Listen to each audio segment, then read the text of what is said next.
বিনায়ক বিশ্বনাথ কানেটকাৰজীৰ স্মৃতিত চতুৰ্থ সংখ্যক স্মাৰক বক্তৃতা অনুষ্ঠান ভাৰতীয় শিক্ষণ মণ্ডল উত্তৰ অসম প্ৰান্তৰ উদ্যোগত এই অনুষ্ঠান শিক্ষা সংস্কৃতি আৰু ৰাষ্ট্ৰ চেতনাৰ প্ৰচাৰৰ উদ্দেশ্যে আয়োজন কৰা হৈছে এই বক্তৃতা অনুষ্ঠানৰ বৰবাৰীস্থিত সুদৰ্শনালয়ৰ কৰ্মযোগী গৌৰীশংকৰ চক্ৰৱৰ্তী প্ৰেক্ষাগৃহত অনুষ্ঠিত হয় এই অনুষ্ঠানটোত মুখ্য বক্তাৰূপে অংশগ্ৰহণ প্ৰাক্তন ৰাজ্যসভাৰ সাংসদ অধ্যাপক ৰাকেশ সিনহাৰ উপস্থিত থাকে ভাৰতীয় শিক্ষণ মণ্ডল উত্তৰ অসম প্ৰান্তৰ সভাপতি ডক্টৰ হৰিপ্ৰসাদ শৰ্মা বক্তৃতা অনুষ্ঠানৰ মূল উদ্দেশ্য 2047 ভিতৰত বিকশিত ভাৰত গঢ়াৰ ক্ষেত্ৰত শিক্ষাৰ ভূমিকা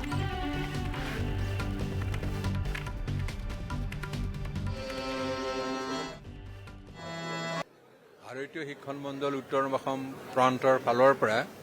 আমাৰ পূৰ্বৰ এজন প্ৰচাৰক শিক্ষণ মণ্ডলৰ আৰু RSSৰ প্ৰচাৰক আছিলে বিনায়ক বিশ্বনাথ কানেটকাৰজী আমাৰ এই অসমতে তেখেতে থাকি আমাৰ এই সংগঠনটোৰ বিশেষকৈ RSS আৰু বিশেষকৈ ভাৰতীয় শিক্ষণ মণ্ডলৰ অৰ্গেনাইজিং ছেক্ৰেটাৰীৰ দায়িত্ব বহন কৰি বহু বছৰ আৰু 2019 চনৰ পৰা তেখেতে ইয়াৰ নাছিলে আৰু 2022 চনৰ তেখেতে আমাৰ ইয়াৰ পৰা গৈছিল আৰু তেখেতৰ মৃত্যুৰ পিছত আজি এই চতুৰ্থটো আমাৰ স্মাৰক বক্তৃতা আমি আয়োজন কৰি আহিছোঁ এইবাৰ চতুৰ্থ স্মাৰক বক্তৃতা আৰু ইয়াত যিটো আমি টপিক ৰাখিছিলোঁ টপিক যিটো মূল বিষয় সেই মূল বিষয়টো আছিল বিকশিত ভাৰত বিকশিত ভাৰত আৰু 2047 চনত আমাৰ শিক্ষা ব্যৱস্থা ভাৰতৰ শিক্ষা ব্যৱস্থা এই বিষয়ত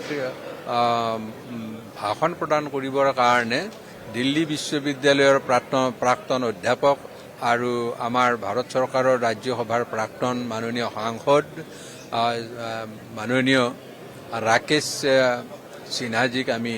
আমন্ত্ৰণ জনাইছিলোঁ তেখেত আহি আমাৰ মাজত উপস্থিত হৈছে আৰু তেখেতেই আজি মূল ভাষণ আমি আজি প্ৰদান কৰিব আৰু ইয়াত আমি দেখিছোঁ যে আমাৰ RSSৰেই হওক বিভিন্ন সংগঠনসমূহ উপসংগঠনসমূহ আৰু বিভিন্ন অনুষ্ঠানৰ পৰা ইয়াত যথেষ্টখিনি মানুহ গোট খাইছে আৰু আমি আশা ৰাখিছোঁ আৰু অলপ সময়ৰ পিছত আমাৰ হলত ভৰ্তি হ'ব আৰু আমাৰ কাৰ্যসূচী সময়মতে আমি আৰম্ভ কৰিম আৰু আপোনালোকক আমি ধন্যবাদ দিছোঁ আমাৰ এইখিনি অকণমান আমাক সহায় কৰি